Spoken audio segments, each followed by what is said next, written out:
Urapan baru. Sekali lagi, urapan baru. Nah, mari kita bahas kenapa urapan baru itu penting, kenapa kita harus ada di dalam hadirat Tuhan, tenggelam di dalam hadiratnya. Bulan Juni ini menjadi tema yang harus saudara mengerti bahwa saudara harus berhubungan dengan Tuhan, saudara harus berintim dengan Tuhan, dan yang terjadi adalah setiap saudara akan mengalami Tuhan. Seperti yang sudah minggu kemarin kita bahas bersama-sama. Saudara bisa ulangi lagi di YouTube yang belum mendengarkannya, sehingga ini berkelanjutan, kita akan mengerti bagaimana kita harus tenggelam dalam hadirat Tuhan. Nah, tenggelam di dalam hadirat Tuhan itu akan mengakibatkan pengurapan yang baru, dimensi yang baru. Ini adalah ada urapan yang baru, gitu ya. Mari kita buka Alkitab kita sebagai dasar kita bersama di Lukas 5 ayat yang ke-37. 23. Demikian juga tidak seorang pun mengisikan anggur yang baru ke dalam kantong kulit yang tua, karena jika demikian anggur yang baru itu akan mengoyakkan kantong itu, dan anggur itu akan terbuang dan kantong itu pun hancur. Pasti sudah akan mengerti ayat ini, bahwa ayat ini bicara soal bagaimana ketika anggur baru dinyatakan, urapan baru dinyatakan, maka butuh yang namanya kantong yang baru juga. Apa itu kantong? Kantong itu bicara masalah hati saudara. Kantong bicara masalah pribadi saudara yang harus dibaharui senantiasa. Kalau saudara nggak mau membaharui kantong yang ada, maka yang terjadi adalah koyaklah ketika ada anggur baru, ketika ada pengurapan yang baru. Maka saudara sediakan kantong itu. Hati saudara harus diperbarui. Di dalam Alkitab, di dalam Yesaya berkata bahwa aku akan memberikan roh yang baru, hati yang baru. Itu bicara bagaimana ketika saudara dipersiapkan oleh Tuhan untuk menjadi orang yang baru. Maka baru itu selalu baik adanya. Baru itu tidak membosankan. Benar? Kalau ada teman yang baru, pasti saudara akan senang. Kalau ada barang yang baru saudara beli, pasti saudara senang. Dan yang lama bisa ditinggalkan. Nah, ini juga hal sama. Pengurapan yang baru itu akan membuat saudara senang. Akan di dalam hadirat Tuhan, akan harus terus di hadapan Tuhan. Maka ini yang disebut dengan ketika saudara menyediakan hati yang baru, maka yang terjadi saudara akan diisi anggur yang baru. Tetapi jika masih lama kehidupan saudara, bagaimana mungkin saudara akan menikmati hadirat Tuhan dengan sukacita? Tidak akan pernah mungkin. Maka perbaharui. Bagaimana Pak cara memperbaharui hati yang baru? Tinggal menyerahkan hati saja di hadapan Tuhan. Tuhan sendiri yang memperbaharui hidup saudara. Tuhan sendiri yang akan mengubahkan hidup saudara. Dan ini yang disebut dengan ketika saudara tenggelam, saudara masuk dalam hadirat Tuhan, dan rasanya itu akan membuat beda bagi setiap saudara yang ada di dalamnya. Amen. Kita pernah mengalami semuanya dalam hati ketika saudara tenggelam dalam hadirat Tuhan, pengen kasih mula-mula itu tumbuh terus, dan Tuhan terus dengan derasnya memberikan pengurapan seperti apa.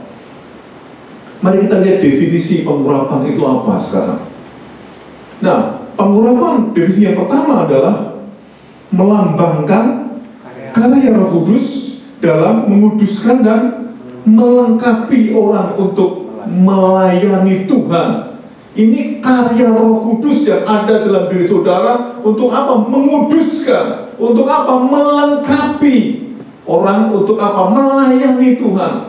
Jadi kalau orang yang melayani Tuhan tanpa pengurapan, itu sama dengan saudara dengan kekuatan sendiri sehingga nggak terjadi apapun. Melayani bukan di depan, melayani adalah setiap saudara di pabrik saudara, di kampus saudara, dimanapun saudara ketika sudah melayani, maka timbulnya pengurapan itu dan memampukan setiap saudara untuk melakukan sesuai dengan kehendak Tuhan. Betapa pentingnya berarti pengurapan itu. Karena apa? Kemampuan Roh Kudus yang ada dalam diri saudara. Sehingga ketika saudara tidak mampu, maka Roh Kudus memberikan kemampuan. Tapi ketika saudara tidak diurapi, maka kemampuan diri saudara sendiri yang menonjol. Dan akhirnya apa yang terjadi? Banyak orang menjadi kecewa, banyak orang menjadi stres, banyak orang menjadi kelelahan, kecapean. Kenapa? Karena dalam dirinya dikuras tenaga-tenaganya. Tapi dengan pengurapan, itu akan menjadi berbeda. Karena tenaga Roh Kudus, kuasa Roh Kudus yang masuk dalam diri saudara itu memampukan saudara. Bahkan ketika saudara mengalami berbagai macam penuduhan-penuduhan akibat dosa, Tuhan sanggup menguduskan kembali dengan pengurapan yang baru. Dan ini yang menjadi kekuatan buat saudara dan saya ketika saudara berdiri, ketika saudara beribadah, ketika saudara ada di dalam kehendak Tuhan. Ini yang dibutuhkan pada saat-saat ini. Ingat baik-baik, hari-hari ini adalah hari-hari akhir zaman. Selalu akan kita buktikan bersama-sama bahwa ini, kemarin saya katakan bahwa kelahiran, kalau seorang kelahiran, seorang wanita mengandung, kemudian lahir, ini sudah hampir melahirkan. Kalau ada bukaan yang ke-10. Jadi kita sudah hampir saja. Yesus akan segera datang. Kalau saudara nggak siap, kalau saudara tertidur, wow, saudara tidak akan terangkat bersama-sama dengan Dia. Karena Tuhan menjemput orang-orang yang terbangun, bukan yang tertidur. Selalu saya mengatakan buat saudara, Tuhan akan segera datang. Beri dirimu, hatimu, supaya diisi oleh Roh Kudus. Mampukan saudara untuk terus berjalan bersama dengan Tuhan. Definisi yang kedua adalah pengurapan itu biasanya menggunakan minyak. Nah, minyak ini bukan minyak yang lama, tapi minyak yang baru juga. Jadi minyak ini adalah melambangkan zaman dahulu. Sekarang Pak, zaman sekarang relevan enggak ada minyak? Ada, dan saya buktikan buat saudara. Maka ketika saudara duduk di tempat ini minta pengurapan, biasanya dilambangkan, diolesi dengan minyak juga. Tentunya bukan minyak angin, tentunya bukan minyak oli, minyak jelantah, bukan. Tapi ini minyak urapan. Amin. Itu zaitun biasanya. Gitu. Kalau nggak ada apa Pak, boleh Pak, baby oil. Ya boleh lah. Boleh lah. Tapi kalau dosa banget yang suka nipu tuh, ini minyak oli. Oke, saudara-saudara. Definisi yang ketiga adalah, mari kita lihat definisi yang ketiga, tanda milik kepunyaan Yesus ada di sana. Kalau saudara baca 2 Korintus 1, 21-22, maka pengurapan itu yang membuat hidup saudara menjadi tanda milik kepunyaan Yesus. Amin. Apa tandanya kalau setiap saudara ini kepunyaan Yesus? Diurapi. Oke. Diurapi. Jadi kalau saudara benar-benar ada di dalam tanda milik kepunyaan Dia, pengurapan itu nyata, itu jelas. Kalau saudara hari-hari ini merasa diri saudara tidak memiliki kayak sudah ditinggal jauh, kesepian, kesendirian, kayak saudara tidak memiliki teman, dengar baik-baik, Yesus menjadi teman baik saudara dimanapun saudara berada. Dan tandanya ketika saudara diisi dengan kuasa Roh Kudus. Tandanya ketika saudara mengalami pengurapan, tinggal dalam hadirat Tuhan. Itu definisi dari pengurapan. Nah, kalau saudara lebih jauh lagi, kalau saudara pengen tinggal di dalam hadirat Tuhan, seperti apa yang harus saudara lakukan? Nah, sekarang mari kita lihat fungsi daripada pengurapan itu sendiri apa. Untuk apa sih pengurapan itu? Nah, belum saudara saya. Nah, nggak apa-apa tapi. Saudara tahu kalau fungsi kita di dalam Alkitab ketika kita diurapi adalah sudah ada di sana untuk memelihara kecantikan dan tubuh. Saudara, setiap saudara pengen cantik, pengen ganteng, yang laki, yang cewek pengen cantik kan? Ya. Coba kita pikir, siapa di antara saudara yang pengen jelek? Ketika saudara di foto kan pengen bagus, pengen kelihatan cantik. Tinggal laku kita kan pengen kelihatan cantik kan? Benar itu Pak. Maka itu harus ada pengurapan. Engkau melayani Tuhan akan kelihatan bagus kan? Itu butuh pengurapan. Engkau duduk di sini supaya nggak kelihatan nonton film, saudara sudah butuh diurapi. Ya kan? Karena pengurapan itu penting buat kita. Itu kelihatan bagus, kelihatan indah gitu. Maka setiap zaman dahulu ketika saudara pengen cantik, pengen tubuhmu bagus, itu ada pengurapan. Apakah ada Pak ayatnya? Mari kita buktikan ayat kita pada saat ini di kitab Ester 2 ayat 12. Oke. Ester 2 ayat 12. Bisa baca? Bisa.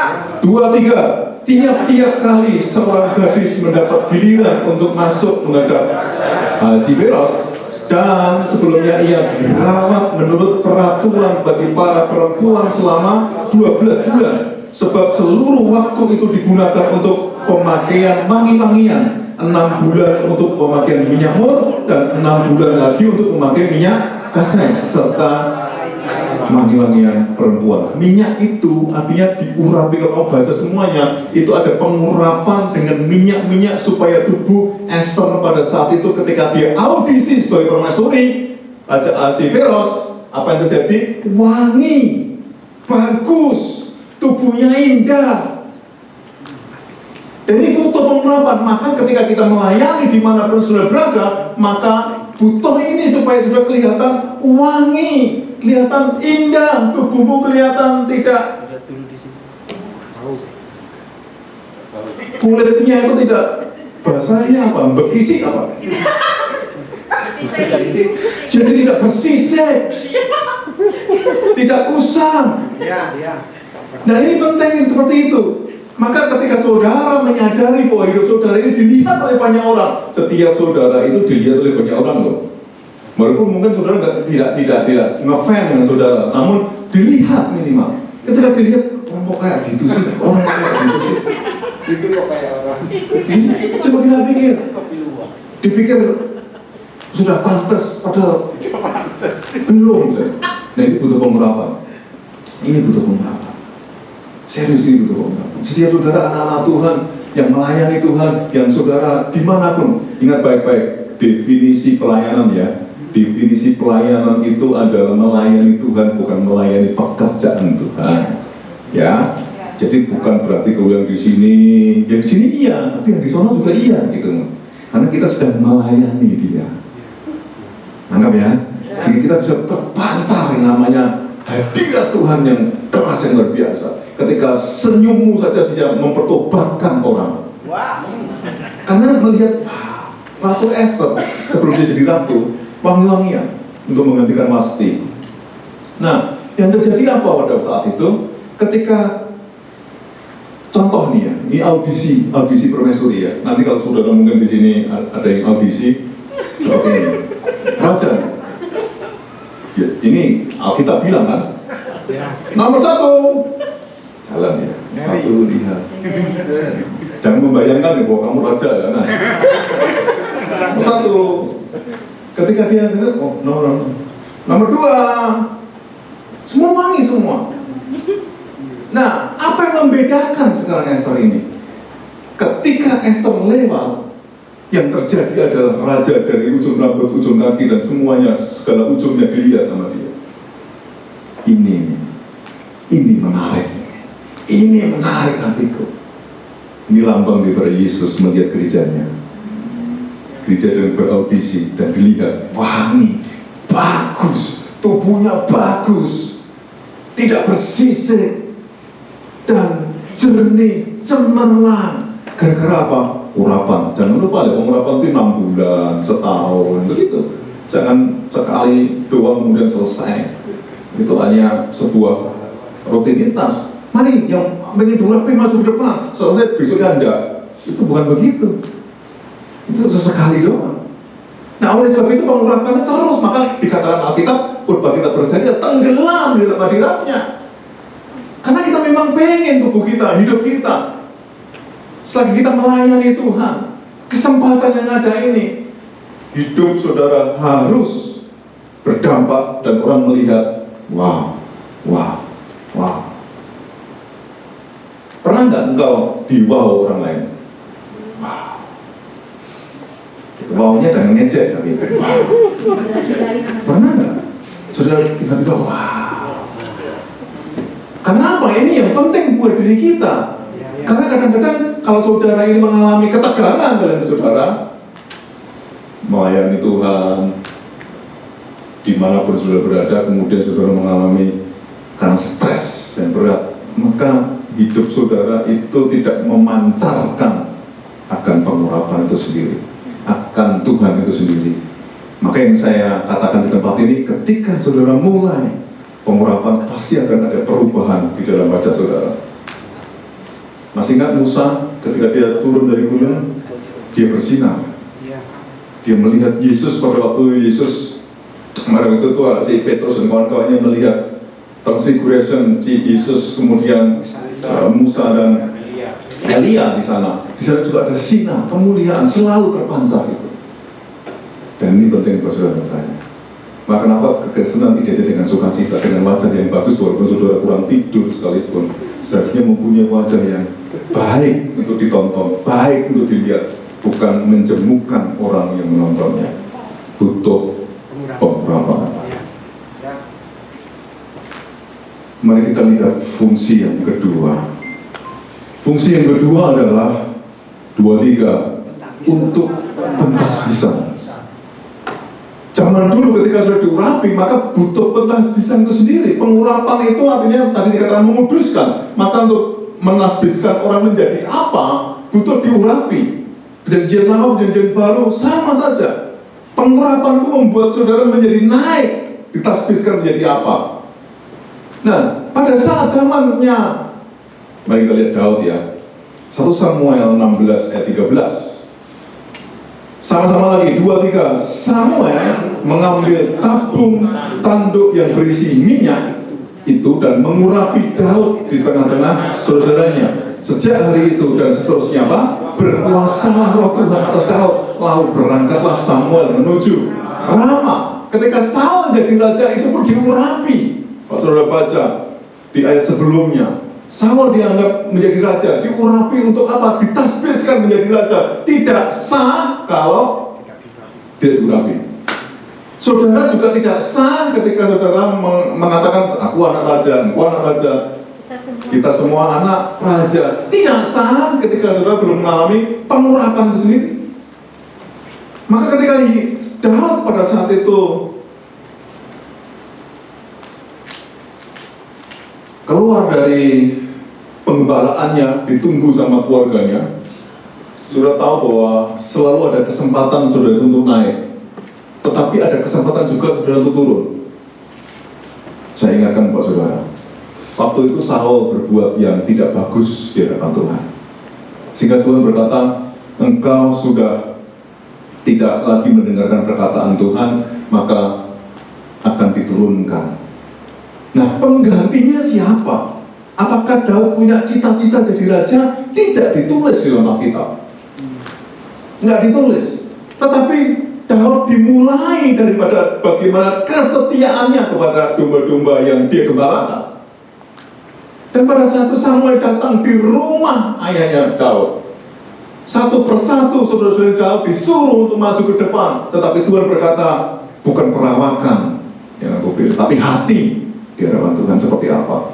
Maka ketika anak yang pertama, anak yang kedua, anak yang ketiga, dan seterusnya, ini juga audisi tadi. Esther dari audisi dipilih, ada urapan. Daud juga kira-kira kayak audisi, kira-kira.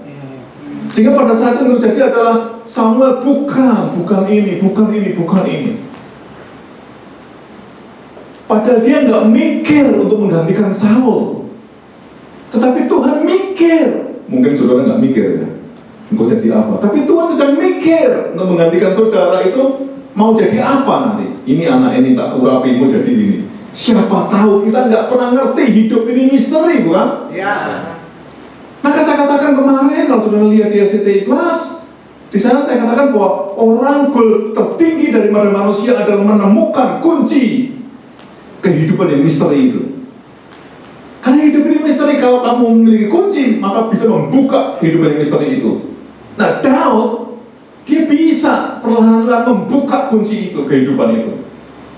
Maka kenapa Daud ini disebut dengan pemazmur, pemain kecapi yang handal, yang sekali main, iblis kabur kemana-mana. Jangan sampai ketika kita main di sini, iblis kabur ke tempat saudara. Saudara juga harus main, kabur ke sini lagi. Bolak-balik. Enggak kan? Nah, oleh sebab itu saya mau katakan buat saudara, ini yang namanya ketika si Daud, kemudian ketika dia mendapatkan pengurapan, nah ini. Padahal ketika audisi itu, anak-anaknya udah kumpul, udah senang nih yang jadi prajurit. Aku nih yang jadi prajurit, aku nih. Ada orang GR, aku nih. Samuel berkata, saya tidak akan pernah makan sebelum anak yang terakhir datang. Ditunggu dia, wajahnya kemerah-merahan, parasnya bagus, kemudian dia mendapatkan yang namanya pengurapan, diurapi sesuai dengan ayat ini. Dan apa yang terjadi setelah itu? Sejak saat itu berkuasalah Roh Tuhan atas hidup dia. Kalimat berkuasa ini apa yang terjadi? Sejak saat itu kalau saudara baca di dalam pasal yang ke-17, langsung pengurapan tadi berfungsi. Jadi pengurapan itu nggak mungkin kamu diurapi nggak ada fungsinya apa-apa. Langsung ayat pasal yang ke-17 fungsinya adalah ada Goliat di sana. Dia langsung untuk mematahkan, memenggal lehernya Goliat dan menang. Ini fungsi di situ, saudara. Maka di sini kata selain untuk mentasbihkan, memang pada saat itu belum jadi raja, belum, karena si Saul belum dilengsarkan oleh Tuhan. Karena dikatakan Alkitab setelah Saul disingkirkan Tuhan, ya kan, ayatnya ada itu, maka muncullah si Daud. Nah, siapa yang menyingkirkan Saul? Tuhan. Jadi Tuhan yang mengangkat raja, Tuhan yang menyingkirkannya. Hati-hati dengan posisi saudara. Baik di pabrik, baik di kampus, baik di mana saja. Tuhan bisa mengangkat kamu, tapi Tuhan juga melengsarkan kamu juga bisa, termasuk saya. Sangat bisa dan sangat mungkin. Kenapa? Karena setiap saudara saya adalah milik kepunyaan Dia yang harus tunduk kepada kekuasaan Dia. Maka kalau saat ini saudara percaya sama itu, maka hati-hati di dalam hidup saudara. Karena ada Tuhan yang melihat kehidupan saudara dari nol sampai seterusnya kamu dipanggil Tuhan. Maka ketika si Daud diurapi, langsung dia berani berperang melawan Goliat yang tinggi, yang gagah, yang semua orang-orang Israel ketakutan termasuk Saul. Padahal Saul kan diurapi, Pak. Jangan lupa, urapan baru loh. Saul urapan lama. Judul kita tadi jangan lupa, urapan baru. Maka setiap saudara harus baru terus diurapi. Jangan pakai urapan lama. Orang pakai urapan lama biasanya pakai pikiran. Pikiran itu bisa lama, Pak? Bisa. Kamu kuliah psikologi, kau baca Alkitab jadi sampai Wahyu, masih nyantol di sini, pengetahuannya masih oke, khotbah masih oke, tapi itu lama. Kalau kamu nggak baru terus, maka yang terjadi adalah hanya pikiran knowledge kita saja yang mengerti tentang Tuhan, tapi kita nggak diurapi. Saul mengalami hal demikian, maka disingkirkan. Daud muncul. Itulah yang disebut dengan ketika Daud ditasbihkan menjadi raja, dia diurapi. Sejak saat itu Daud benar-benar punya kuasa, punya power untuk melakukan segala perkara. Jangan lupa tadi saya katakan bahwa pengurapan definisinya tadi adalah untuk memampukan orang yang diurapi melayani Tuhan. Mari kita lihat berikutnya adalah untuk menandakan kesuciannya atau pengkhususan bagi Allah atau apa? Pentahiran. Zaman dulu ketika saudara ada barang-barang seperti alat musik ini harus ditahirkan nih. Kenapa harus ditahirkan? Supaya benar-benar ada pengudusan. Masih ingat nggak pada waktu zamannya Ayub? Ayub itu punya anak berapa? 10, kan? Laki-lakinya 8, laki-lakinya 7. Nah, apa yang terjadi pada saat itu? Pesta kan mereka. Kemudian setiap harinya Ayub ngapain? Menguduskan dia. Itu. Nah, sama dengan kita, ditahirkan. Kita butuh pentahiran. Kita butuh pengudusan itu sendiri. Jangan dipikir kita ini hidup kemudian sekedar hidup saja. Bukan. Kita itu hidup yang harus ada pengudusan, yang harus pada standarnya Roh Kudus, standarnya Tuhan seperti apa. Maka kalau sudah baca ayat ini di Kejadian 28 ayat 18, ini bagus banget. Kita berkata begini, keesokan harinya pagi-pagi Yakub mengambil batu yang dipakainya sebagai alas kepala dan mendirikan itu menjadi tugu dan menuang minyak ke atasnya. Ini bicara soal dikuduskan ketika saat itu si Yakub kelelahan, kemudian dia tertidur di situ dan mendapatkan mimpi penglihatan. Ada malaikat naik turun, kemudian Alkitab berkata, sungguh tempat ini dahsyat, luar biasa. Saudara tidak akan pernah berkata dahsyat dan luar biasa kalau kamu gak ketemu Tuhan loh. Serius. Tempat ini akan kamu berkata, wow, dahsyat. Ketika apa? Ada Tuhan. Ada Tuhan. Tapi kalau enggak, ya biasa-biasa saja. Maka kenapa saya katakan tadi buat saudara, pernah nggak engkau di-wow-nin orang? Wow. Itu karena ada Tuhan. Wow. Dan apa sih Pak pentingnya di-wow orang? Ini bukan berarti kebanggaan kita, bukan. Supaya Tuhan dimuliakan ketika orang wow tadi, maka kita bisa memberitakan Injil dengan bagus dan benar. Nah makanya kalau sudah bilang di dalam Alkitab ini ketika Yakub melihat Tuhan, betapa dahsyatnya tempat ini katanya. Kemudian dia menyusun batu di situ sebagai tanda, dituangkan minyak di situ. Dan minyak ini jangan lupa ya, minyak ini ada harganya. Bukan minyak murahan, bukan. Saya katakan tadi bukan minyak jelantah, bukan. Tapi ini adalah minyak yang ada harganya, dituangkan di situ. Ada banyak kesaksian-kesaksian zaman sekarang ketika ada pentahiran, maka setan tidak berhak lagi memakai itu. Mau pakai sama setan, maka setan mundur. Kenapa? Ada pengurapan di situ, ada benteng di situ, dan kesaksian itu banyak banget. Sudah bisa lihat di YouTube, sudah bisa kesaksian saya juga saya saksikan kemarin dulu. Ketika kita diurapi, ketika tempat ini diurapi, ketika ada orang yang mau membakar sebuah gereja, kemudian dia urapi, dibentengi dengan pengurapan, dimasukkan minyak, maka apa yang terjadi? Orang itu nggak bisa melihat lagi di situ ada gereja, maka dilewati itu gereja. Yang lain dibakar, di situ enggak. Kok bisa seperti itu sih? Pentahiran dikhususkan.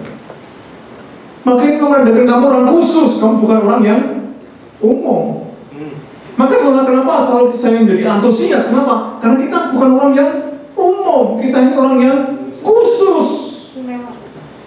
Kalau orang khusus berarti ada orang melihat saudara ini khusus. Saudara di Indonesia ada pasukan khusus yang ditakuti oleh dunia, Kopassus kan. Dan itu luar biasa pada zaman dulu. Nggak tahu sekarang. Nah, itu ditakuti kenapa? Pasukan yang benar-benar sigap, yang khusus kan. Kalau saudara punya anggota keluarga saudara yang Kopassus, pasti saudara bangga. Oh, om saya Kopassus. Tapi kalau saudara punya saudara yang Hansip, wah, saudara apa? Hansip, Pak. Bawaannya kentongan doang. Tapi beda sama Kopassus kan? Pasti beda. Badannya pun beda, keahliannya beda, pikirannya beda. Ini kenapa dikhususkan? Kalau kamu dikhususkan berarti kamu harus menerima pengurapan. Bagaimana caranya tenggelam pribadi Tuhan tadi saya katakan. Buat Roh Kudus bebas mengerjakan dalam hati saudara, dalam diri saudara. Tanggalkan pikiran-pikiran yang tinggi, tanggalkan pikiran-pikiran yang berperang sendiri. Karena kita benar-benar pengen merendahkan hati kita di hadapan Tuhan. Yakub, kalau sudah tahu akhirnya ketika dikejar-kejar sama Esau dan dia ketemu sama Tuhan, dia bergulat sama Tuhan di Suki Yaboks. Apa yang terjadi? Disikat pangkal pahanya, dan saat itu Yakub sudah tahu, berkati aku dulu katanya, sebelum aku lepaskan kau. Artinya apa yang mengatakan kepada saudara? Saat itu Yakub berkumpul dengan Tuhan, kok menang? Ini bukan menang dalam hal fisik, bukan, tapi dia benar-benar terus semalam-malaman dia berdoa, dia sungguh-sungguh dengan Tuhan. Dan akhirnya Yakub ini berbeda dengan Yakub yang kemarin. Karena apa? Dia ketemu sama Tuhan, diurapi Tuhan. Wow. Dan dia menjadi bapak orang Israel. Kalau memang anak-anak yang karena disebut Israel memang dia. Mari kita lihat ya berikutnya. Untuk pembunuhan. Supaya saudara bisa mengerti gitu. Jadi pengurapan yang baru adalah untuk penyembuhan. Kenapa bisa seperti itu? Memang ayat di dalam Alkitab Perjanjian Lama, Perjanjian Baru, urapan untuk penyembuhan, untuk kesembuhan terjadi. Ada banyak KKR yang saat ini ketika menerima pengurapan itu akhirnya kesembuhan juga terjadi. Tapi ingat, yang menyembuhkan tetap Tuhan. Jangan bawa minyak minta kepada pendeta, hamba Tuhan, tolong Pak pendeta urapi atau doakan minyak ini supaya menjadi minyak urapan, kemudian kamu bawa kemana-mana, kemudian dipikir itu jimat. Kamu oleskan di ahli saudara supaya kelihatan ganteng. Ya tetap aja borok. Kalau tingkah laku kamu tetap borok, tetap aja bersesi. Kalau kamu tidak menjaga tubuh kamu, kalau kamu benar-benar tidak berperilaku seperti kamu diurapi. Makanya saya katakan buat saudara, bukan sebagai jimat memang, karena ada orang yang sangat bangganya, termasuk kalau salib ya. Saya suka kalau salib dulu memang. Sekarang juga kalau dikasih suka sih. Nah, pakai gitu. Nah, maksud saya supaya orang tahu. Tetapi jangan pakai jimat kemudian ini sudah didoakan. Oh, ini dari Israel. Menurut bangga banget kemudian wah pakai juga. Bukan jimat, minyak bukan jimat, tetapi ini tanda tadi, melambangkan. Jangan lupa definisi tadi. Ya. Maka penting, Pak, kalau nggak tampang minyak gimana? Saudara diminyaki dengan tidak, iman saudara bangkit yang mana? Ini kuasa minyak. Kamu disentuh dengan tidak gimana? Coba sekarang. Ada kuasa sentuhan kan? Pernah saya ikut kuasa sentuhan. Kita saat ini virtual, karena kita ini nggak boleh sentuh menyentuh. Maka kadang-kadang kan kita, halo bro, itu kan kurang kayak dulu. Gitu. Tapi ada sesuatu yang menyentuh, didoakan, mulai di laki sama laki dipeluk gitu. Beda. Pernah dipeluk nggak? Beda. Ini beneran kok. Pernah beda. Maksudnya siapa yang meluk kamu? Pernah. Beda. Rasanya itu beda. Saya juga pernah mengalami gitu, rasanya beda. Wah, dan ini penting buat saudara saya. Saudara, maka jangan lupa urapan itu minyaknya bukan jimat, namun tenggelamnya dalam hadirat Tuhan, minyak sebagai lambang dan tanda bahwa itu adalah kuasa dari Roh Kudus. Mari kita lihat ayatnya Pak saat ini. Yakobus 5 ayat 14. Kalau ada seorang di antara kamu yang sakit, baiklah ia memanggil para penatua jemaat supaya mereka mendoakan dia serta mengolesnya dengan minyak dalam nama Tuhan. Jadi ketika saudara ini mengalami sakit, maka kita katakan panggil penatua jemaat, maksudnya orang-orang yang memang secara khusus ditugaskan dan diurapi lebih dahulu untuk mengoleskan minyak, mendoakan orang sakit tersebut sehingga orang tersebut sembuh. Dan ini adalah fungsi di situ. Maka saya katakan buat saudara, ketika saudara mengalami sakit penyakit, kesembuhan terjadi ketika saudara diolesi minyak. Dan ayat ini terjadi ketika pengolesan minyak di mana-mana, diurapi Tuhan. Di zaman-zaman akhir ini, sekali lagi saya mau katakan buat saudara bahwa minyak adalah biasanya dipakai untuk mengurapi. Jangan lupa bahwa minyak adalah lambang di mana Tuhan memakai minyak untuk mengurapi supaya setiap saudara yang sakit disembuhkan. Dan itu harusnya biasa. Kalau kita lihat kisah para rasul, saudara. Ya. Kalau kamu sakit, kemana? Di kisah para rasul, orang-orang yang takut akan Tuhan, kalau mereka sakit, dia ke rasul-rasul, dia ke gereja malah. Zaman sekarang, justru dia di gereja, nggak boleh, karena COVID kan menularnya luar biasa, harus ada jarak. Ini jaraknya kurang dari 2 meter, nah, ini nggak boleh seperti itu. Selalu dekat ya. Maka jangan bicara. Oke? Karena masih banyak tuh, masih banyak sekali. Kenapa harus dekat-dekat gitu? Nah, masa mengatakan bahwa saudara, Pak, gak ada teman. Itulah letak kedewasaan kita. Gak ada teman pun kita nyembah. Bukan lihat karena dinyembah, kamu juga nyembah. Inilah diuji ketika ada COVID, ada jarak. Oke. Maka saya katakan bahwa saudara, kembali pada firman Tuhan ini. Ayo, berani enggak kita ini, Pak, kalau ada orang yang terkena COVID, bagaimana, Pak? Kita telepon atau kita datangi, Pak? Kemarin ada kesaksian di Indonesia, kan sudah offline ya di Indonesia.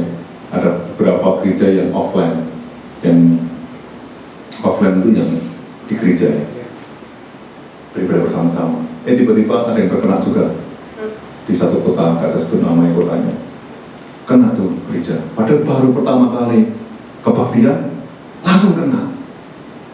Tutup lagi tuh gereja. Kita ini kalau ada kena satu saja, habis. Kita langsung diisolasi semuanya. Kita bisa menunggu masih ada kesempatan disembuhkan dengan minyak yang baru. Namun kita tidak. Ada orang COVID tahu hidup-hidupmu semua gecek-gecek, kemudian aku tahu rapi dengan beraninya. Ini adalah ya kita telepon orang yang memang berkuasa di sana, ada APD-nya, ada macam-macam, kemudian dia dengan berani kagak berani, kemudian minyak dulu, kebiur minyak semuanya baru. Iya kan, tidak seperti itu kan. Ya kita memang, Pak, berarti takut dong. Bukan masalah takut ini. Ada orang yang berkata di Urapi kemarin, ada kasus kan, waktu di sana itu, ada doa pengerja diurapi oleh seorang pendeta. Itu pendetanya dipanggil Tuhan. Pak, berarti itu dosa dong. Tunggu sebentar, pelan-pelan saya. Mati itu kapan aja bisa. Hari ini pun kalau Tuhan kehendaki kamu mati, bisa nggak? Hari ini tes mati kamu. Udah mati. Mau diurapin kasih minyak tetap mati kamu. Ya kan? Nah, cuma kita ini ada pengalaman-pengalaman orang, hamba-hamba Tuhan. Ketika kita deket-deket mengurapkan, kan ini kan, saya ini kalau khotbah semangat kan bisa ke sana kan ini. Maka jangan deket-deket. Mau ke sana aja terus Allah. Jadi supaya berubah hidupnya. Jadi maksud saya adalah ini bisa jadi. Maka kenapa kemarin Indonesia jangan sampai teriak-teriak kalau memuji Tuhan. Karena ini ada apa namanya, dobraknya itu bisa kena. Namun demikian ada kesempatan sembuh, ada. Namanya adalah pengurapan, diolesi dengan minyak. Yang tadi itu Pak Pendeta itu kok mati Pak? Ya mati itu bisa karena apa aja. Bukan gara-gara kemudian diurapi kemudian nggak mati. Diurapi juga bisa mati. Yesus itu kan diurapi dulu kemudian disalib dan mati. Mau bantah Yesus? Yesus kan diurapi kan? Iya Pak. Berarti apa maksud saya? Maksud saya adalah kesembuhan bisa terjadi ketika saudara diurapi Tuhan. Tetapi semuanya itu adalah kehendak Tuhan. Apakah firman Tuhan bukan kehendak Tuhan? Kehendak Tuhan. Maka firman Tuhan ini dibagikan buat saudara ketika saudara sakit, panggil penatua, telepon kita doakan. Kalau itu nggak bisa jarak dekat, jarak jauh. Olesinya minyak gimana? Karena ada jarak dekat di situ. Orang yang di situ olesi minyak. Pak, pakai minyak apa? Tadi sudah saya katakan. Bisa dengan yang lain kalau nggak ada. Atau maaf, zaitun. Oleh-oleh boleh. Tapi jangan Freemason ya. Jangan nanti kamu tulis pas nggak lupa Freemason tambah parah. Nah, oleh sebab itu saya mau katakan bahwa saudara bisa. Kita sekarang banyak mendoakan teman-teman kita yang ada di media sosial yang lain dengan video call, diurapi, kalau yang dekat mengurapi. Dan kita katakan dalam nama Yesus sembuh, sembuh dan sembuh. Beberapa kali kita video call dengan teman-teman yang memang membutuhkan hal yang doa. Baik itu ada penyakit diabetes, baik itu ada yang penyakit kanker, baik itu ada yang penyakit-penyakit yang susah disembuhkan. Butuh kesembuhan secara supranatural dan pengurapan bisa menyembuhkan orang itu. Pak, kalau mati bagaimana Pak doakan? Ya nggak apa-apa, yang penting kan kita sudah mendoakan. Jangan mikir mati terus. Mati itu sekali, hidup selamanya. Iya. Maka saya katakan buat saudara, jangan takut. Tetap Tuhan yang akan bangkitkan buat kita semuanya. Seperti Lazarus, bukan? Iya. Maka doakan. Mari kita lihat yang berikutnya. Terakhir. Yang terakhir adalah apa?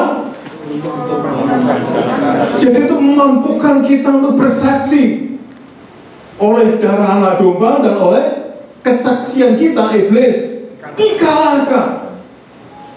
Nah, bersaksi ini ketika untuk apa? Alkitab katakan jadikanlah semua bangsa muridku. Itu siapa yang bertugas di sana? Setiap saudara harus bersaksi. Tetapi bersaksi yang hanya mulutnya saja tanpa diurapi, maka engkau seolah-olah berjalan sendiri tanpa pengawalan Roh Kudus.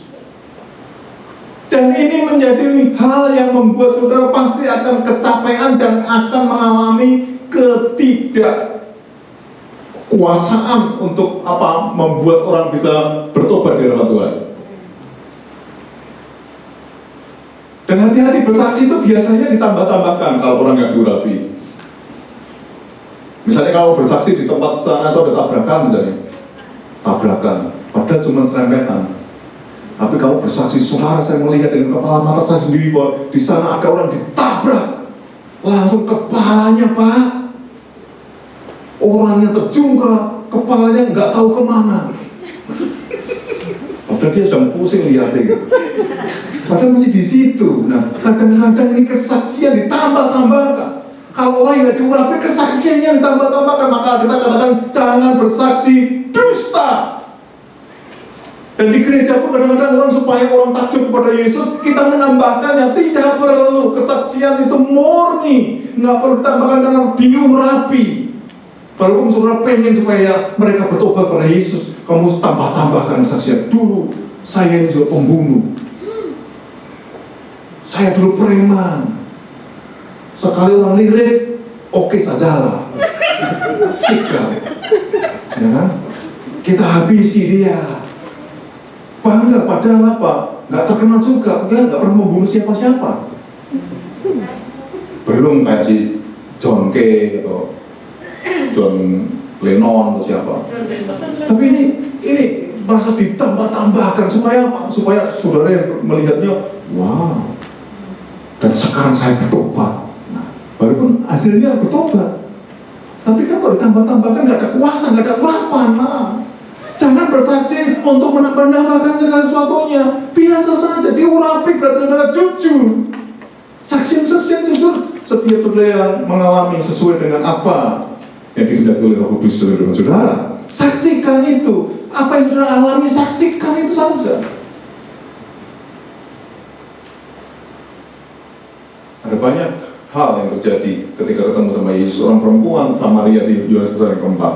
Satu kota perempuan Samaria tadi, ketika dia bertobat, ketika dia mendapat pengurapan, karena dia minum dari airnya Yesus, apa yang terjadi? Satu kota bisa bertobat kembali pada Tuhan gara-gara perempuan tadi. Pengurapan, bersaksi penting buat saudara. Dan saya mau katakan buat saudara hari ini, ketika engkau menyaksikan perkataan-perkataan firman Tuhan, maka pengurapan terjadi dan banyak orang bertobat mencari Tuhan. Kisah Rasul 2 ayat 14. Alkitab katakan gini, maka bangkitlah Petrus berdiri dengan ke-11 rasul itu, dan dengan suara nyaring ia berkata kepada mereka, hai kamu orang Yahudi dan kamu semua yang tinggal di Yerusalem, ketahuilah dan camkanlah perkataanku ini sampai selanjutnya, dan 3.000 orang bertobat. Kenapa? Setelah Petrus diurapi. Di Kisah Para Rasul yang kedua, ayat yang di atasnya adalah Pentakosta. Ketika diurapi dengan kuasa Roh Kudus, seperti lidah api dalam dirinya, Petrus dengan beraninya dia bersaksi. Dan apa yang terjadi? Petrus yang sebelum diurapi dan sudah diurapi beda, karena pengurapannya baru. Petrus ketika dia ketemu Yesus waktu dia menjala ikan, kemudian Petrus ini kamu akan menjadi penjala manusia, bukan lagi penjala ikan. Oke? Dan apa yang terjadi di situ? Petrus mengalami kekuatan yang dahsyat karena melihat Yesus menyembuhkan dan sebagainya. Bahkan kita berkata ketika Yesus ditangkap, maka Petrus lari. Kenapa kok lari? karena belum ada pengurapan yang baru tadi. Belum berani bersaksi, padahal seharusnya engkau kan juga murid dari orang itu. Ketika dia berdiam di api, murid dituduh sama orang-orang di situ, engkau kan muridnya dia. Enggak. Kenapa enggak? Engkau kan bagian daripada muridnya Yesus. Maka seharusnya kita juga berani menyaksikan, baik sekarang ini di media sosial, baik sekarang secara langsung, terus berani menyatakan. Dan ini penting buat diri kita. Kalau engkau diurapi, maka seperti Petrus tadi, 3.000 orang bisa bertobat. 3.000 orang bertobat itu pada zaman-zaman itu kira-kira penduduk dunia, penduduk saat itu berapa? Katakan 3 jutaan atau 10 jutaan, saya nggak tahu. Tapi kalau sekarang ini penduduknya kira-kira sudah miliaran. Sekali berkhotbah kau bisa 72.000 orang bertobat. Wow. Ini ngomong kok Pak, mau sok Pak. Makanya lewat media sosial yang lihat banyak, buat semuanya bisa mengerti ada firman Tuhan. Tetapi kalau tidak, maka yang terjadi adalah saudara tidak akan mengalami kesaksian saudara mengubahkan orang. Kesimpulan saya, kalau saudara hari ini benar-benar mendapatkan urapan yang baru, maka seharusnya setiap saudara harus masuk di dalam hadirat Tuhan dan buka hati saudara, sediakan juga kantong yang baru. Supaya apa? Ketika kamu diurapi tidak bocor, tidak habis itu minyak. Kamu saat ini ketika menerima pengurapan dengan sukacita, tetapi tidak habis ketika di jalan. Kenapa? Kamu memakai kantong yang lama. Mari saja buat saudara, beri yang terbaik di hadapan Tuhan. Pakai kantong yang baru. Supaya setiap saudara mengalami Tuhan dan Roh Kudus dicurahkan dengan luar biasa. Mari kita bangun berdiri sama-sama di hadapan Tuhan.